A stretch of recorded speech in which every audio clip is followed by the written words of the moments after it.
목자들의 축하를 받으시면서 탄생하신 예수님. 12월은 참 이 사랑스러운 그런 분위기가 가득한 날인 것 같아요. 왠지 모든 사람들이 12월만 되면 연인이 되는 것 같고요. 그래서 연인들이 특별히 더 행복해하고 좋아하는 그러한 달인 것 같아요. 연인들은 상대방의 마음을 얻기 위해서 다양한 이벤트들을 펼치기도 하죠. 그래서 사랑하는 사람의 마음을 얻기 위한 노력들인 겁니다. 이벤트도 하고 또 어떤 역할도 하기도 하고 선물도 하고 그럽니다. 우리 예수님께서도 다양한 모습과 다양한 역할들을 통해 우리에게 사랑을 표현해 주세요. 우리 예수님 이야기 교회가 지향하고 있는 신학처럼 우리는 예수 그리스도를 우리의 신랑 되신 예수 그리스도로 우리가 일관되게 고백하고 있잖아요. 담임 목사님 저나 또 우리 동역하시는 우리 목사님들 모두 다 그런 신학을 갖고 있어요. 그런 면에서 참 우리는 좋은 동역 관계에 있다라는 생각을 하게 됩니다. 우리 신랑 되시는 예수 그리스도께서 우리를 향해서 신부인 우리에게 어떨 때는 역할극을 하시기도 하고 다양한 이벤트를 하세요. 그 중에 최고의 이벤트가 성탄절이죠. 그분이 직접 이 누추한 신부들이 사는 곳에 이 땅에 오신 거잖아요.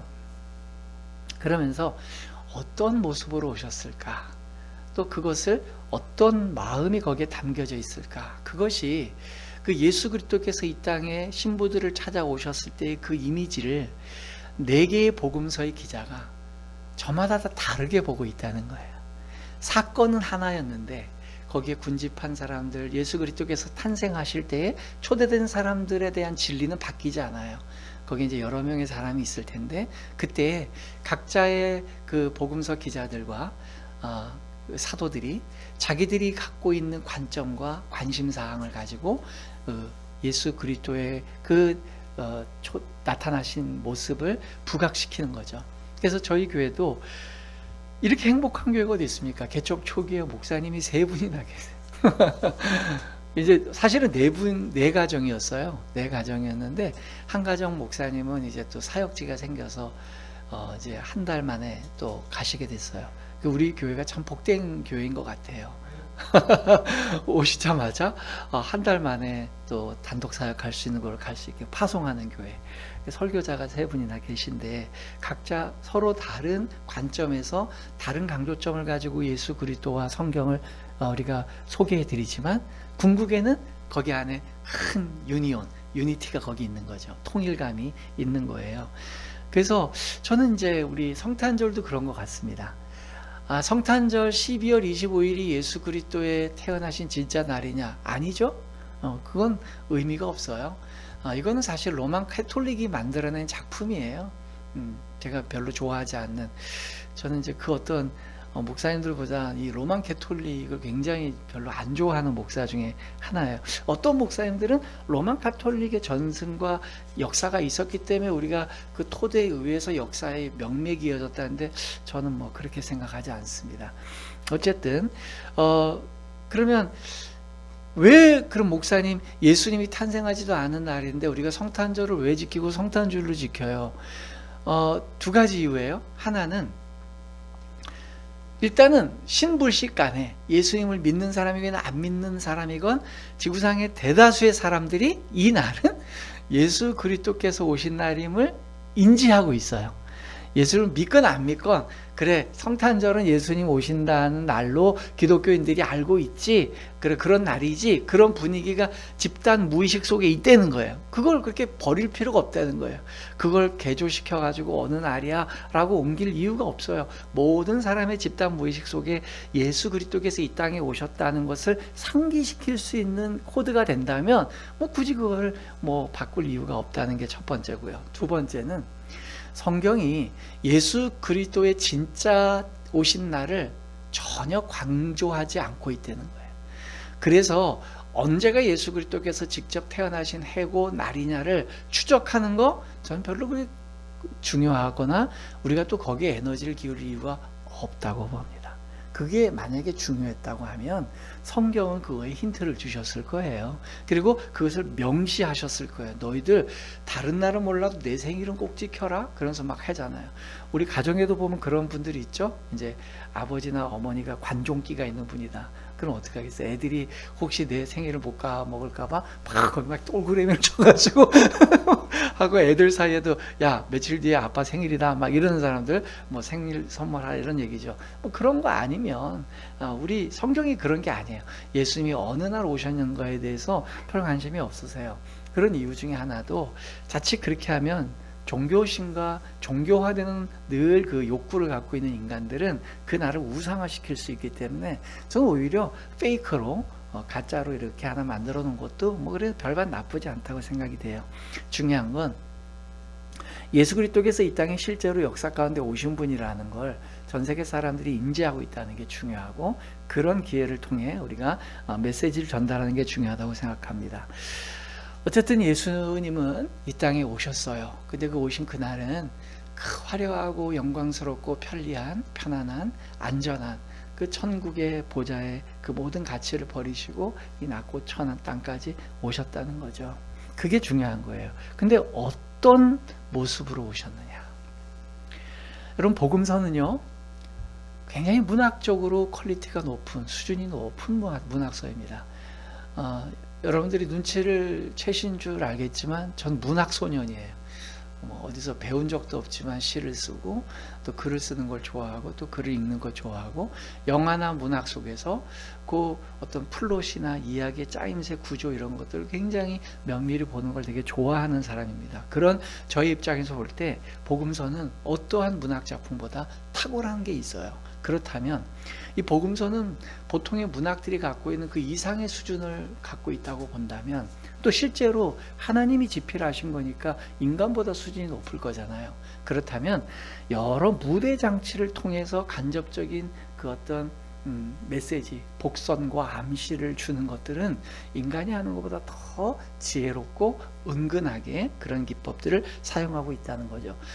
우리 이제 초창기에 영화 산업이 발달할 때보다는 현대화돼서 영화 산업이 오래 진행된 오늘날에 있어서 더 많은 복선과 그런 어떤 여러 가지 플롯들의 얼기설기고 하는 그런 짜임새 있는 게 더 발달한 것처럼, 영화를 찍을 때요 뭐 배경, 색깔, 음악, 또 카메라의 앵글, 또 흔들림, 이런 것까지 다 세심한 계산 속에서 이야기를 전개해 나가거든요.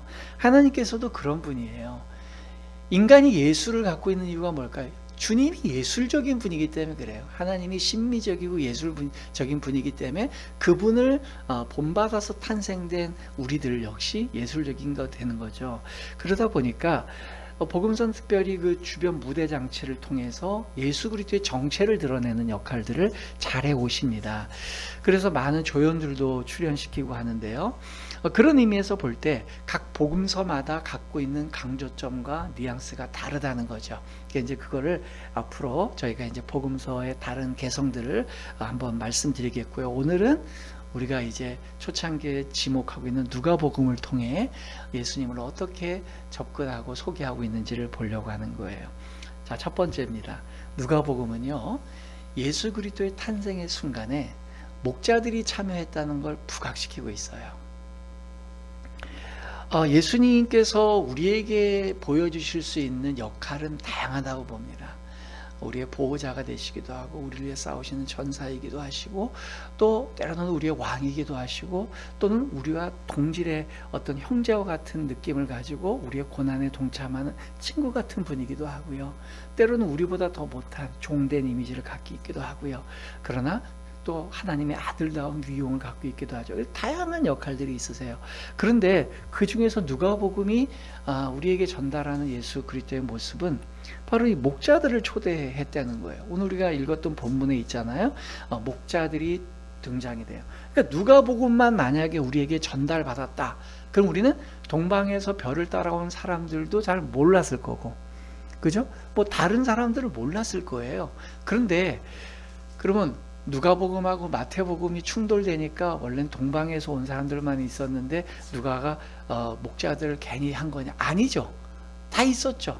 목자들도 있었고 동방에서 온 사람도 있었고, 또 저는 또 제3의 누가 있을 수도 있다고 생각이 돼요. 근데 각 복음서 기자들은 자신이 지금 예수 그리스도를 소개하고 싶은 그 모습에 부각되는 정보만 갖고 와서 강조하는 거예요.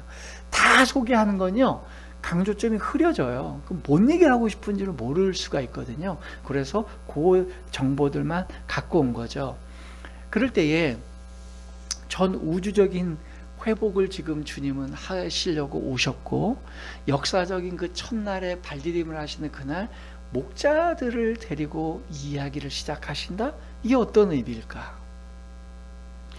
여러분, 우리가 이제 아이를 낳아서 돌잔치를 하면 돌잡이라는 걸 해요.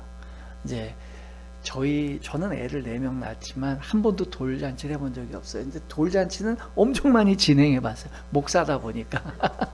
돌잔치에 가면 뭐래요? 예배 끝나고 이제 밥 먹기 전에 이제 1살 되기 애기를 갖다 놓고 그 앞에 뭘 놓습니까?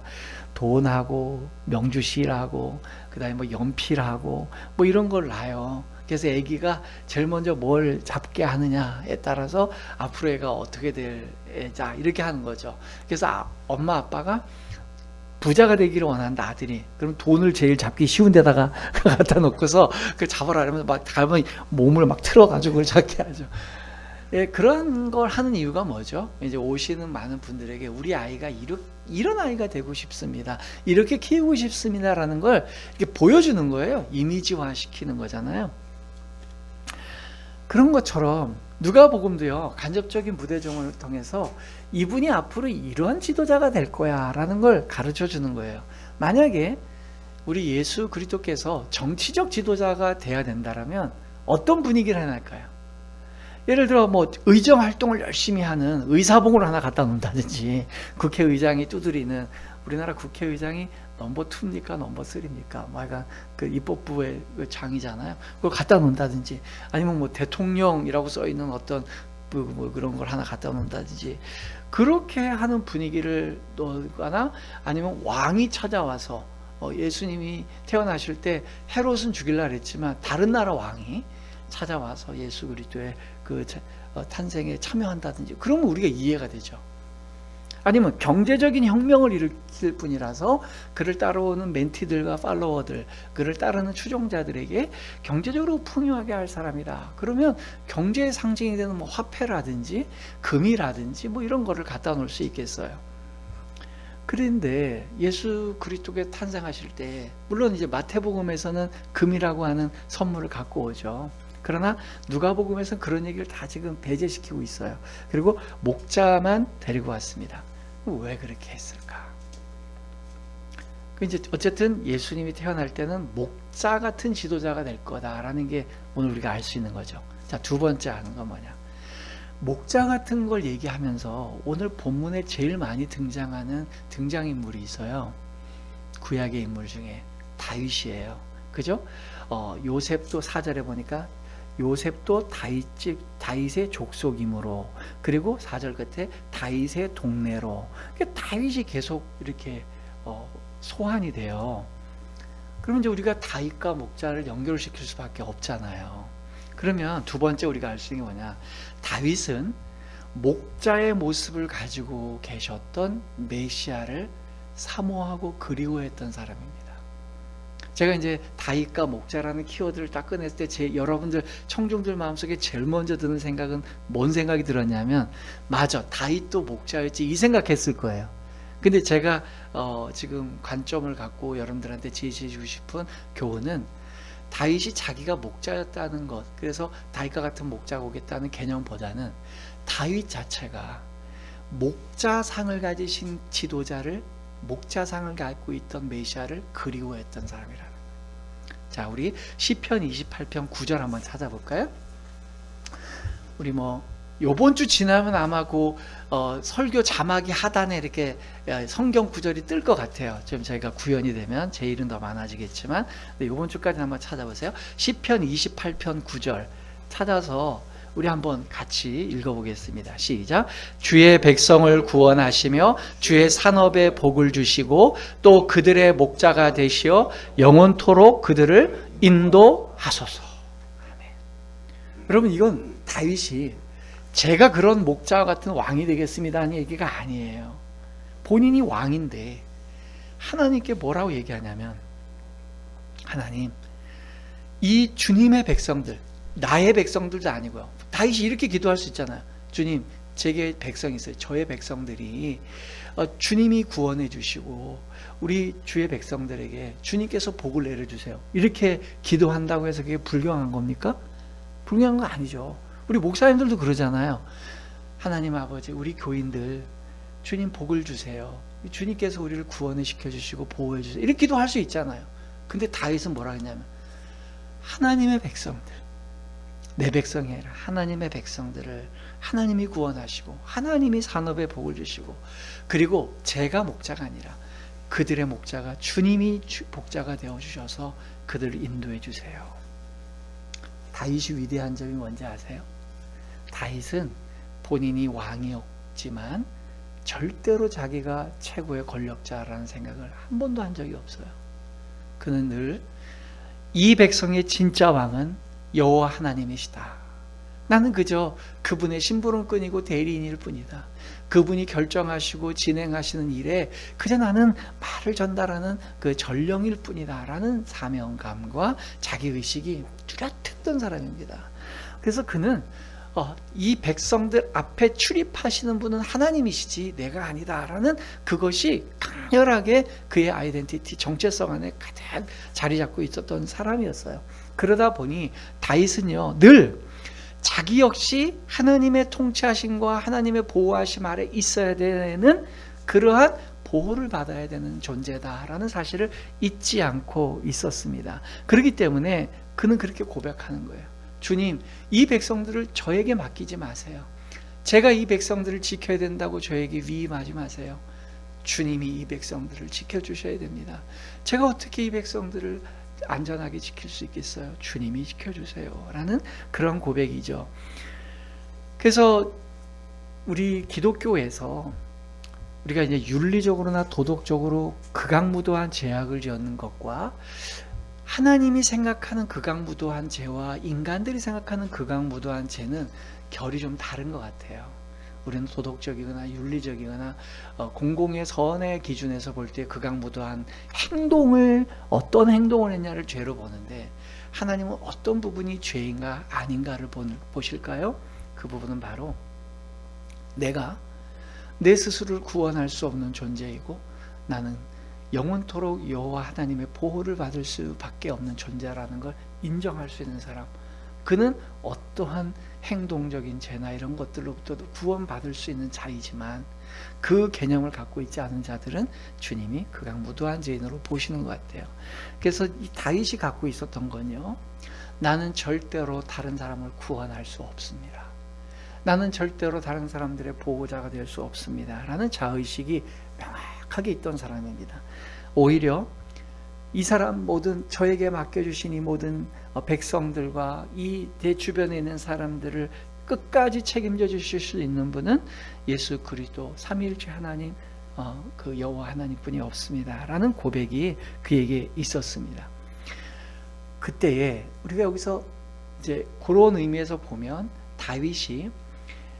다윗이라는 인물과 목자라는 그 개념을 누가복음이 이끌어온, 두 가지의 주제를 이끌어온 이유를 우리가 알게 되죠.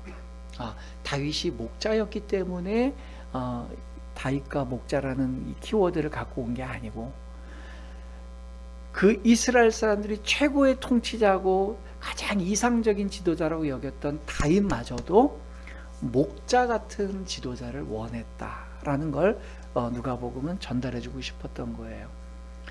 세 번째는요, 저는 이 다윗의 의미예요. 다윗이 왜 목자 같은 지도자를 선택했을까? 왜 목자 같은 지도자상을 원했을까? 또 성경은 왜 그러한 다윗의 마음을 채택했을까? 이게 저희가 또 묵상해보는 하나의 포인트입니다. 이게 뭐냐면요, 다윗은 두 가지의 이미지를 갖고 있는 왕입니다. 우리가 첫 번째는 다윗은 목자였죠. 목동이었어요. 목자 이미지지만 또 하나 다윗의 이미지가 뭘까요? 그쵸, 용사, 전사예요. 다윗만큼 싸움 잘하는 사람이 없어요. 다윗은 백전백승입니다. 다윗이 나갔던 전쟁 중에 졌던 전쟁은 전체 손에 세 손가락 안에 들 정도 거예요. 나머지 수십 수백 건의 전쟁에서는 나갔다 하면 이겨요. 그러면 다윗이 왕으로서 지도자로서 가지고 있을 수 있는 이미지는 두 가지입니다. 목자이냐 전사이냐. 여러분, 백성을 진정으로 구원할 수 있는 지도자다. 그러면 우리가 어떤 게 더 어울리죠? 전사죠. 전사예요. 여러분, 특히 이 당시는, 다윗이 살던 시대는 지금부터 수천 년 전입니다.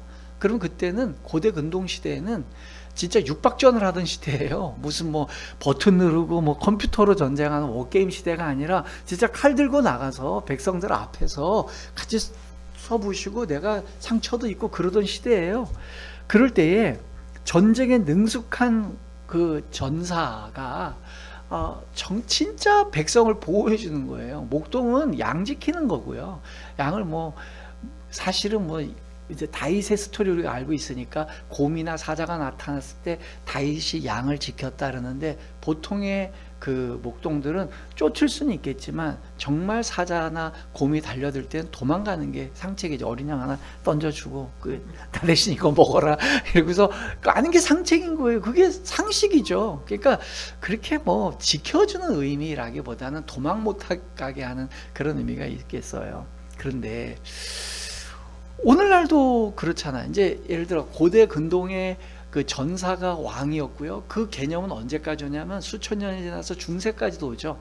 중세 시대 때 봉건 영주들이 다니는 길드에서 보면 그 목동들이나 농부들이 하는 일은 양이나 밭을 갈궈서 거기서 나오는 소득을 가지고 왕에게, 영주에게 세를 바치죠. 그러면 영주가 하는 일은 뭐예요? 지켜주는 거예요. 적군이 왔을 때 군대를 양육해서 그들을 지켜주는 거예요. 그러니까는 수천 년 동안 우리 인류사의 3,000년, 4,000년, 6,000년 이상 동안 우리 안에 집단 무의식 속의 지도자는요, 우리를 전쟁과 위기로부터 지켜주는 역할을 하는 거예요. 오늘날도 어떻습니까? 오늘날도 여야 정치권에 있는 지도자들이 각 당의 지도자를 뽑을 때 어떤 이미지를 원하죠? 싸움 잘할 사람, 우리의 경쟁자인 저쪽의 정당하고 싸워서 이길 사람을 우리는 선택을 한단 말이에요. 그러니까 본인들도 그런 얘기를 해요. 누가 싸워서 이길 수 있냐 이런 얘기를 해요. 그게 인간사예요. 인간사는 싸움 잘하는 사람을 지도자로 선택을 합니다. 그런데 다윗이 목자의 이미지를 지도자로 선택한 건 뭘까요? 여기에 또 하나 우리가 관점을 볼 게 있어요.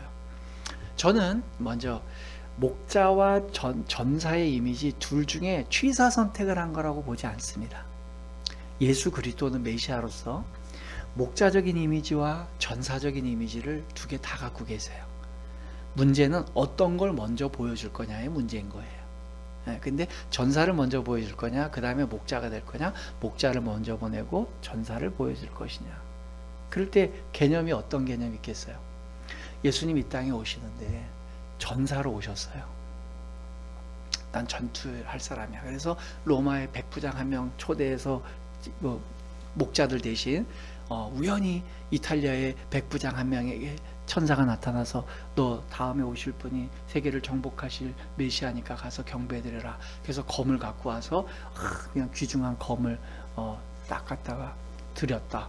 그럼 우리가 이분은 앞으로 전사가 되겠구나, 알렉산더와 같은 그를 능가하는 어떤 분이 되겠구나, 이런 게 우리가 나오잖아요. 근데 엑스칼리버입니까? 옛날에 그 검을 뽑는 것처럼 그런 개념으로 볼 수 있을 텐데 그렇게 안 오셨어요. 그리고 목자로 오셨죠. 왜 그럴까요? 목자로 오면 어떤 의미죠? 우리는 그분의 부하 장수가 되는 거죠. 부하 장수가 되면 그 예수님이 오기 전까지는 패전병들이에요. 지금 막 도망본 패전병, 지금 막 죽어서 이제 망하기 일보 직전에 완전히 아수라장이 된, 그냥 패배 직전에 있는 장수가 없는 그냥 쫄들만 가득하는 그 땅에 예수님이 딱 등장해서 야, 이 패전병들아, 패배주의에 젖어있는 너희들아, 장수가 왔다. 이제 나를 따르라. 내가 앞장서서 칼과 창을 휘두를 테니까 나를 따르면 백전백승이다. 이런 이미지일 거예요. 그럼 우리는 어떤 이미지로 예수님을 다가가야 되느냐? 그분에게 절대 복종하고 그분과 함께 싸우고 죽을 각오를 갖고 가야 되는 이미지죠. 그런데 목자로 오셨어요. 목자로 오신 건 뭐죠? 우리가 이런 성경을 읽을 때 좀 이렇게 좀 그 시대로 이렇게 가서 생각해 보세요. 목동이 뭐 합니까? 양 풀었는데 양을 막 쫓아다니면서 막 먹이를 먹여주고 이렇게 합니까? 고대 근동의 목동은요, 그냥 풀어놓는 거예요. 이제 이 부분에 대해서 제가 내일 설교를 좀 더 하겠지만, 풀어놓는 거예요. 그러면 이제 애들이 주인이 있을 때 없을 때는 벌써 늑대나 애들도 목동이 있는 거 없는 걸 알죠. 그게 천적이니까. 그러니까 그냥 지켜주고 방목시키는 거예요. 그럴 때 목동이 없을 때, 목자가 없을 때 양들은 버려진 양이죠. 근데 목자가 나타나면 그 아이들은 안심을 하게 되죠. 우리는 우리의 이미지가 버려져 있는, 야생에 그대로 노출되어 있는, 그냥 위기일발에 생명 하나 부지할까 말까 하는 그런 양들인 거예요. 그럴 때 목자가 오시면 우리의 바운더리가 되어주고, 우리의 그늘이 되어주고, 우리의 보호자가 되는 거예요. 그래서 키워드가 딱 두 개가 차이가 납니다. 전사로 오셨으면 함께 우리와 함께 싸우실 대장이 되시는 이미지고요. 목자로 오시면 우리의 보호자예요. 그러니까 누가복음이 전달하고 싶은 내용은 예수 그리스도께서 보호자로 오셨다. 이걸 제가 이제 설교 끝부분에 조금 더 설명드리겠고요. 근데 다윗이 이 목자라는 개념을 끌고 오기에는 그분이 갖고 있는 개인적인 정서를 볼 때 이건 엄청난 자기의 희생과 자기의 부끄러움을 감수하고 했다는 거예요. 뭔 얘기냐? 여러분, 다윗의 인생에는 두 역사가 다 있죠. 목자적인 인생, 전사적인 역사가 있는데, 목동으로서의 다윗은 어떤 인생이었죠? 목동이었을 때 다윗을 지배하고 있는 정사가 뭘 것 같아요? 그가 이제 골리앗하고 전쟁하기 전까지는 그는 목동이었습니다.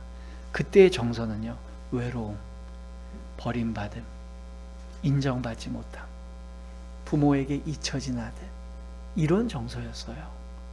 그래서 막내 아들을 그냥 들판에 내서 양 키우라 그러고, 아까 제가 말씀드렸지만, 아니 고음이 나타나서 양을 물어 죽이려면 얘가 어린애잖아요. 10살, 뭐 우리가 대략 10대 중후반 정도의 골리앗하고 싸우지 않았을까 이렇게 우리가 예측하는데, 그러면 다윗이 곰하고 싸울 때가 몇 살이었다는 거예요? 10살 전후였을 거예요. 그럼 그렇게 싸울 때 그 얘기를 했을 거 아니에요. 부모한테 와서, 아빠 오늘 곰이 왔는데 양을 죽이려고 해서 내가 싸워 이겼어. 그러면 여러분들 같으면 어떻게 하겠어요? 그지마, 나중에는 그냥 도망쳐, 그냥 약 하나 주면 되지, 이랬을 텐데 그 얘기를 안 들어준 것 같아. 내가 볼 때 뭐 곰이랑 싸우든 말든 네가 알아서 해라. 그러더니 막 그 다음에 사자가 나타니까 또 사자도 때려잡아요 얘가. 그러니까 얘는 잊혀진 아들이에요. 그러니까 다윗을 지배하고 있던 그 정서는요, 외로움, 버림받음, 인정받지 못함이에요. 근데 이 친구가요, 전쟁에 나갑니다. 전사가 돼요. 골리앗하고 싸웠어요. 그 뒤로 다윗을 지배하고 있는 정서는 뭐죠? 환호성, 승리, 인정받음. 외로운 들판에 다 양들이고 나 혼자 사람이 때가 아니고 모든 백성이 보는 앞에서 전사가 된 거예요. 사람들의 칭송과 격려를 받습니다. 그래서 그 유명한 표현 있잖아요. 사울이 죽인 자는 천천히요, 다윗이 죽인 자는 만만히로다. 그러니까 다윗은 자기의 인생을 만약에 자서전을 쓴다 그러면 목독인 시절은 자기에게 흑역사예요. 지우고 싶은 역사예요. 근데 전사로서 자기는 엄청난 업적을 낸 사람이에요.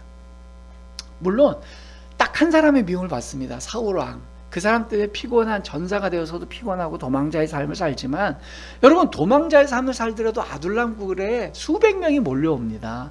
다윗을 함께하기 위해서. 억울하고 환난당한 자들이. 그만큼 전사로서의 다윗은요, 사람들에게 칭송받고 환영받는 이미지였어요.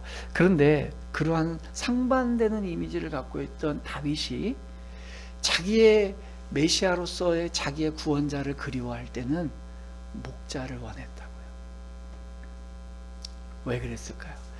만약에 우리 인간들이요, 자기의 인생에서 하이라이트를 뽑는다, 나의 인생이 어떠까지 얘기를 할까? 그럴 때는 어떤 걸 얘기할까요?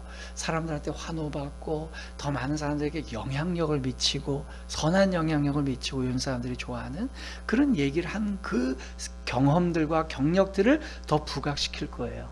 근데 다윗은 그게 아니라 목자 되신 하나님, 목자 되신 지도자를 원했어요. 왜 그럴까요? 다윗은 알고 있어요. 많은 백성들의 환호성을 받고 전사로서 승승장구할 때에 자기에게 보호자가 되어주셨던 하나님보다 아무도 자기에게 관심을 가져주지 않고 아무도 나를 보호해 줄 수 없다고 하는 완전히 고립된 인생이라고 여겨질 때에 유일하게 나한테 찾아오셔서 그의 시가 되어주고 그의 노래가 되어주고 그의 위로자가 되어주셨던 분은 목동 시절의 하나님이셨어요. 다윗은 그걸 아는 겁니다. 그래서 다윗은 왕이 됐지만 사람들의 환호성과 사람들의 그 많은 추앙하는 마음들 이런 것들에 군중들의 박수 소리에 일희일비하지 않았던 것 같아요. 하나님이 이 다윗을 메시아의 그 어떤 모형으로 만들기 위해서 그런 삶의 여건을 만드신 것 같아요. 그러니까 그게 뭔 얘기겠어요?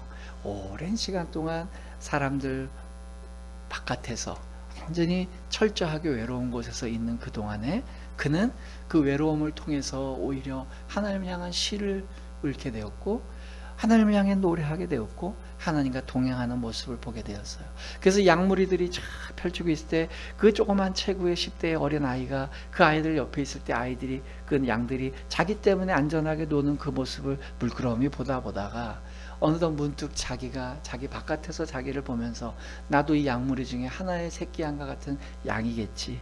그리고 나를 지켜보고 하고 보호해 주시는 우리 하나님 아버지께서 나의 보호자로 서 계시는구나. 이렇게 생각이 된 게 아닌가 싶습니다. 결론입니다. 예수 그리스도의 오심에 대해서 누가복음은 전사적인 예수 그리스도의 모습이 아니라 목자적인 모습의 예수 그리스도를 조명해 주고 있어요. 여기서 있는 이 목사인 담임 목사인 김산우 목사도 저도 이제 50대 중반이 될 때까지 다양한 삶의 길을 걸어왔습니다. 저 역시도 다윗처럼 극한의 외로움 속에서 또 어린 시절들을 보낸 적이 있었어요. 심지어 청년이 될 때까지 제가 생득적으로 갖고 있는 그 정서가 외로움과 고립됨이었기 때문에 청년 때 다닌 교회가 좀 있긴 있었지만 그 교회도 열심히 출석하고 그러진 않았던 것 같아요. 늘 외톨이로 아웃사이더로 이렇게 있었던 사람인 것 같아요. 그런 그때 만났던 주님에 대한 영상과 그 깊은 친밀감을 잊을 수가 없어요. 그러던 저를 주님은 잘 이끌어 오셔서 이제 다양한 사람들의 환호성과 박수와 관심이 지대한 곳에서도 저를 서게 해주셨어요. 그러나 그럴 때 그때 느껴지는 하나님과의 친밀도와 완전히 고립되어서 나 혼자 있을 때의 고립감, 그때 주님이 와의 친밀감 차원이 다르더라는 거죠. 전 그래서 다윗의 마음이 심정이 이해가 됩니다. 그럴 때에 주님은 우리에게 전사로 오시는 게 아니라 목자로 오셨다는 걸 누가는 가르쳐주고 있어요. 그래서 저는 누가복음을 묵상하면 할수록 자꾸 놀랍니다. 내가 이렇게 무관심하게 뒀고 내 의식 세계에서 조금 가장 뒷순위에 뒀던 누가가 어떻게 정서가 나랑 이렇게 비슷하지? 이렇게 찌질하지? 약간 아웃사이더 같고 좀 외로운 정서를 갖고 있지? 어떻게 이런 마음들을 정서를 읽어내지? 거기에 제가 참 놀라움을 금할 길이 없습니다. 그럴 때에 저는 여러분들한테 결론적으로 말씀드리고 싶어요. 모든 사람은요, 보호받고 싶어 해요. 모든 사람의 궁극적으로 갖고 있는 그리움은 보호자에 대한 그리움이에요. 그러나 우리 대한민국 사람들이 특히나 더 그렇습니다. 전 세계 인류 중에 이제 전쟁을 앓고 있는 나라들도 동일할 텐데요. 우리 아버지 세대, 저의 세대, 아버지 세대, 젊은 세대들은 할아버지 세대는 전쟁 시기에 소년 시대를 지냈던 분들입니다. 그래서 우리 아버지 세대들은 아버지들이 되게 일찍 요절하셨어요. 그래서 우리 아버지 세대들은 아버지가 없는 데서 크셨어요. 그리고 전쟁 때문에 아버지가 없거나 아니면 알코올 중독이 되거나 사회에 적응을 못하거나 이러한 전쟁의 피해자들 그 가운데서 살았어요. 보호자가 없는 가운데서 살았습니다. 그런 아버지상을 갖고 있는 아버지들에게 자란 우리들 역시 아버지에 대한 그냥 궁극적인 그리움이 있어요. 친밀하게 우리를 안아주고 보호해 주시는 울타리 같은 큰 산과 같은 아버지 역할을 미숙하게 못하는 아버지 세대에서 우리는 자랐단 말이죠. 특히나 어린 시절에 아버지를 여의었다든지 부모님을 여인 분들은 더더욱 그 상실감과 그리움과 그 불안감이 더 클 거예요. 그럴 때에 주님이 얘기하시는 거예요. 내가 너의 보호자가 되어줄게. 내가 끝까지 너희들을 지켜주시고 인내해 줄게. 몇 년 전에 아내랑 얘기했던 것 같아요. TV를 보고 있는데 얘기를 했어요. 그때 아내가 묻더라고요. 사랑이 뭔 것 같아? 남자들은 이런 질문이 있을 때 긴장을 하게 됩니다. 이 정답이 과연 뭘까? 여자들의 언어를 모르는 남초 집단에서 자란 남자일수록 더 그 난감함이 크죠. 저 그때 그랬어요. 이게 뭐 머리 굴리지 말고 있는 그대로 평소에 있는 그대로 답을 하자. 뭐 그때 뭐 사랑에 대한 뭐 정의가 막 얘기될 때인 것 같아요. 그래서 당신은 어떻게 생각해? 탁 쏘아붙이는 같이 묻더라고요. 근데 제가 지금 생각해도 멋있는 말을 했어요. 뭐라고 대답했을 것 같아요? 제가 이랬어요. 있는 그대로. 사랑은 같이 있어주는 거야. 멋있잖아요. 사랑은 같이 있어주는 거야. 네, 그런 것 같아요. 사랑하면 같이 있고 싶고, 사랑하니까 같이 있고. 그래서 제가 우리 아내가 장인어른하고 굉장히 친밀했던 어린 시절을 보냈거든요. 근데 장인어른이 고등학교 때 일찍 소천하셨어요. 그래서 내가 어느 데 그랬죠. 야, 장인어른 얘기 그만해. 이젠 장인어른보다 내가 너랑 더 오래 있었어 지금까지. 장인어른하고 너하고는 20년 못되게 같이 있었지만 내가 니랑 같이 산 적이 지금 20년이 넘어 이 사람아. 그러니까 이제 나한테 잘해. 제가 이렇게 쏘아붙였던 기억이 납니다. 그런데 왜 그러면 주님은 사랑하면 같이 있어주는 거고 보호자면 같이 있어줘야 되는데 왜 3년 만에 십자가에서 죽으시고 떠났을까요? 아니 같이 있어주면 제자들이 늙어 죽을 때까지 같이 있어야죠. 아니 2000년 동안 살아계셔야지 우리 옆에서. 왜 그럴까요? 이유는 두 개예요. 하나는 더 영원하고 더 안전한 처소를 마련하기 위해서. 두 번째는 오늘 안 가르쳐 줍니다. 내일 이 시간에 내일 이 시간에 가르쳐 드릴 거예요. 자, 오늘 중요한 건 제일 뭐냐? 주님께서 우리의 보호자가 되어 주셨다는 겁니다. 주님은 끝까지 우리의 보호자가 되어 주실 테니까 그분을 신뢰하며 그 앞에 나가는 우리가 됐으면 좋겠습니다.